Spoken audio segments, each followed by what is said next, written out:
Hello friends, இன்றைக்கி நம்ம பார்க்க போகிறது டோக்கியோ ரிவெஞ்சர்ஸ் சாப்டர் 188. ஃப்யூச்சர்லேருந்து இங்கே வந்ததுக்கப்புறம் என்னென்ன செஞ்சேன்னு எல்லாத்தையுமே என்கிட்ட சொல்கிறியான்னு மைக்கி டாக்கேமிச்சிக்கிட்ட கேட்குறான். ஒரு ட்ரெயின் என்ன மோதி நான் சாகிற கண்டிஷனில் இருந்தப்போ தான் இது எல்லாமே ஆரம்பிச்சிச்சு. நம்ம இவ்வளோ தூரம் பேசிக்கிட்டு இருக்கிறது எனக்கு ஆச்சரியமாக இருக்குன்னு டாக்கேமிச்சி சொல்கிறான். டாக்கேமிச்சி சொல்கிற எல்லாத்தையுமே மைக்கி அமைதியாக கேட்டுக்கிட்டு இருக்கான். அதுக்கடுத்து என்ன நடந்துச்சுன்னு எனக்கு அவங்க இருக்க எல்லாத்தையும் நான் நிறைய எக்ஸ்பிளைன் பண்ணேன். ஒவ்வொரு டைமும் இதை ஆரம்பிக்கும் போது நான் ரொம்பவுமே எமோஷ்னல் ஆனேன். ஐம் சாரி மைக்கி, என்னால் எமாவையும் பாச்சியும் காப்பாற்ற முடியல. ஐம் சாரி அப்படின்னு டாக்கேமிச்சி சொல்கிறான்.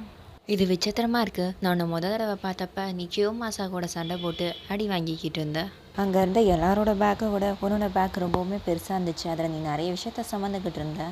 நீ நிஜமாவே ஒரு ஜூனியர் ஹை ஸ்கூல் ஸ்டூடெண்ட்டான்னு நான் கேட்டேன். நீ அமேசிங், நீ தான் என்னோட ஹீரோ டாக்கேமிச்சி அப்படின்னு மைக்கி சொல்கிறான். நான் மட்டும் தனியாக இருந்து ஒரு எராவை க்ரியேட் பண்ணணும்னு நான் நினச்சேன்.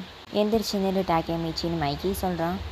அப்போ டொமான் மெம்பர்ஸ் எல்லாருமே அங்கே வராங்க. உனக்கு அந்த எராவோட ஃபுட் ஸ்டெப்ஸ் கேட்குதான்னு மைக்கி டாக்கேமிச்சி கிட்ட சொல்கிறான். மித்தவங்களை காப்பாற்ற நீ எத்தனை டைம் ட்ரை பண்ணி தோற்று போயிருக்கேன்றது முக்கியமே இல்லை. நீ விட்டு கொடுக்காம சண்டை போட்டிருக்க.